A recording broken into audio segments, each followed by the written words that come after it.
Video 74/365 और आज हम बात करने वाले हैं टाइटन पनडुब्बी के बारे में। तो उससे पहले मैं आपको कुछ जानकारी बता देता हूँ कि टाइटन पनडुब्बी एक सबमर्सिबल पनडुब्बी है। इसका काम रहता है कि पानी के अंदर जाना और चीज़ों को देखना, सारी चीज़ें लोगों को टूरिस्ट की तरह विज़िट कराना, वो सब काम रहते हैं। तो हम आते हैं पूरा टाइटन पनडुब्बी के पूरे उसके ऊपर। तो ये इसको ओशियन गेट कंपनी ने टाइटन पनडुब्बी को बनाया था। सन 2021-22 की बात है। बहुत बेहतरीन प्रचलित घटना थी ये, क्योंकि ये पनडुब्बी का काम था, पहली बार इसको टेस्ट किया जा रहा था। ये लोग टाइटैनिक का मलबा दिखाने गए अटलांटिक ओशन में। आपको पता होगा टाइटैनिक जहाज़ लगभग आज से 100 साल पहले डूबा था, तो आज भी अटलांटिक ओशन के लगभग 4 किलोमीटर नीचे, मतलब ये मान लो समुद्र के 4 किलोमीटर नीचे, लगभग 3800 मीटर नीचे, ठीक है, वो टाइटैनिक का मतलब मलबा पड़ा हुआ है। लोग जाते हैं, अमीर अमीर लोग देखने के लिए, ठीक है। कैसा था, सबकी अपनी अपनी इच्छाएं रहती हैं, ठीक है, उनका उन लोगों का अपना है, ठीक है। तो 5 लोग उस टाइटन पनडुब्बी में बैठते हैं और वो डिप करते हैं कि हमको वो मलबा देख करके आना है।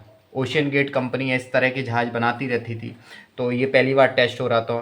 तो इसमें 5 लोग बैठ के जाते हैं। 2 रहते हैं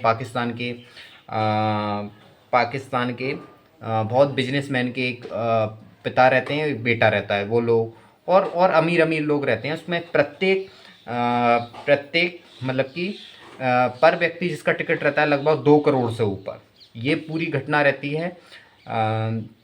मैं शायद डेट भूल रहा हूँ एग्जैक्टली। ये सुबह 9:30 बजे मतलब वहाँ से वो मतलब कि जाती है समुद्र के अंदर, और उसको जाने में लगभग 4 किलोमीटर को तय करने में समुद्र के अंदर 2 घंटे का समय लगना थी। और लगभग 3 घंटे वहाँ पे सारी चीज़ें, वीडियो वगैरह के फ़ोटो कैप्चर करना, पूरा मलबा को देखना, एनालिसिस करना किस तरह से वो हो रहा है, इन लोगों का वो था। और 2 घंटे में वापस आ जाना थी।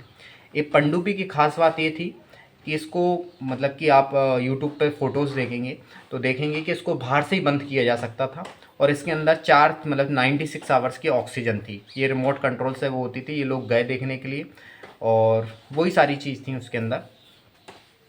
अब इसमें क्या होता है कि मतलब कि वो जैसे ही जा रहे होते हैं, तो मतलब इसको लाने के लिए अपना एक उसकी ज़रूरत रहती है, क्या बोल सकते हैं, जहाज़ की ज़रूरत रहती है, मदरशिप जिसे बोलते हैं। तो ये मदरशिप पे अपनी ये पनडुब्बी आई। पनडुब्बी का क्या बोल सकते हैं, ये अपना कोई वो नहीं रहता। इसको नीचे ज़मीन पे उतारा जाता है, फिर छोटे से जहाज़ की मदद से फिर अंदर इसको छोड़ा जाता है। फिर अंदर और एक मदरशिप रहती है, उससे उसका कनेक्शन रहता है कि भाई कहाँ तक पहुँच गई। इसको ये हर 15 मिनट में सिग्नल भेजती है। लेकिन क्या होता है, 1.5 घंटे के जाने के बाद इसका मदरशिप से कनेक्शन टूट जाता है, ठीक है। तो ठीक है, ऐसा होता रहता था, क्योंकि ज़मीन के अंदर जाना तो होता रहता था, ठीक है। गई 9:30 बजे गई, और इसका जो एग्जैक्ट टाइम था कि 4:30 बजे से वापस आ जाना थी, लेकिन वो ऐसा नहीं हुआ, ठीक है। लेकिन मैं आपको जानकारी के लिए बता दूं कि अपनी थोड़ा इस तरह से आप समझने की ज़रूरत है आपको। धरती के अंदर जैसे आप सभी लोगों ने नदी में नहाया होगा, देखा होगा कि उसकी सूर्य का प्रकाश आता रहता है, ठीक है, कितना भी नीचे जाओ। लेकिन इसकी एक खासियत रहती है कि आप जैसे जैसे नीचे नीचे जाते जाएंगे, लगभग 1 किलोमीटर के और नीचे नीचे, तो सूर्य का प्रकाश वहाँ बिल्कुल नहीं पहुँच पाता, वहाँ हल्का सा कालापन सा छा जाता है। और जैसे जैसे आप, एक और खासियत है कि जैसे जैसे आप धरती के नीचे जाते जाते हैं, प्रेशर उतना ही ज़्यादा बढ़ता जाता है। मतलब आप इस तरह से इसको समझ सकते हैं, धरती के नीचे हम 4000 मीटर यानी कि 4 किलोमीटर जाएंगे तो लगभग ऐसा लगेगा कि 100 हाथी हमारे ऊपर बैठे हुए हैं, इतना मतलब कि प्रेशर लगता है। तो ये पनडुब्बी क्या कार्बन फाइबर की थी, और उसमें मतलब कि मैंने बताया कि 9:30 बजे निकलती है, तो लगभग पौने 2 घंटे के बाद इसका मदरशिप से कनेक्शन टूट जाता है। तो फिर ढूंढने का प्रयास करते हैं कि मिल जाएगा सिग्नल, लेकिन ऐसा नहीं होता।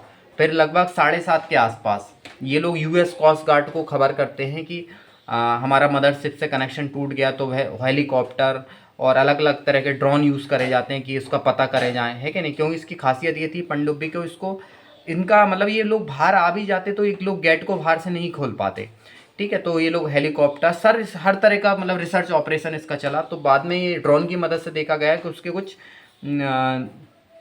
पार्ट्स, कुछ बाहर का पार्ट्स, कुछ टुकड़े नीचे मिले, लगभग टाइटैनिक के मलबे से लगभग 400-500 मीटर दूर, ठीक है। तो फिर उसका फिर आखिर में 3 दिन बाद यूएस कोस्ट गार्ड इसको ढूंढ लेती है मलबे की मदद से, और इसको रिसर्च के बाद पता चलता है कि ये इम्प्लोड हो गई। इम्प्लोड एक होता है एक्सप्लोड, जिसमें ऐसे कि आपने फटाका देखा होगा, फटाका बाहर की ओर फटता है, पूरे चित्रे चित्रे उसके उड़ जाते हैं, ये होता है इम्प्लोड। और नहीं एक्सप्लोड, इम्प्लोड में क्या कोई चीज़ अंदर की ओर दबती है। तो ऐसा प्रेशर मतलब पानी का लगा अंदर, मतलब जो लोग उसके 5 लोग अंदर बैठे हुए थे वो सेकंडों के अंदर उनकी जान चली गई। ठीक है, तो एट द एंड हम आते हैं कि टाइटन पनडुब्बी लगभग आज से 2 साल पुरानी घटना है। आप यूट्यूब पे जाएंगे और पूरी कोई अगर आप आर्टिकल पढ़ेंगे तो आपको इसके बारे में पता चल जाएगा। इसमें 5 लोग चले जाते हैं। इसका मुख्य कारण रहता है कि ये जो मतलब कि टाइटन जो सबमर्सिबल जो बनाई गई थी वो कार्बन मटेरियल की थी, इसलिए जो उस प्रेशर को उतना मतलब कि बियर नहीं कर पाई, तो हाई प्रेशर के कारण ये पूरा का पूरा ये ख़त्म हो गया। तो ये बहुत चर्चित खबर बनी, क्या बोल सकते हैं, और क्योंकि इस तरह की कई सारी चीज़ चलती आ रही। इसके ऊपर टाइटन एक मूवी बनी, तो इसके बाद लोगों में काफ़ी वो रहा कि हमको टाइटैनिक जहाज का हमको मलबा देखना है। तो इसमें ये सब घटना घट जाती है। उम्मीद है आपको दोस्तों वीडियो पसंद आया होगा। Thank you so much, bye bye.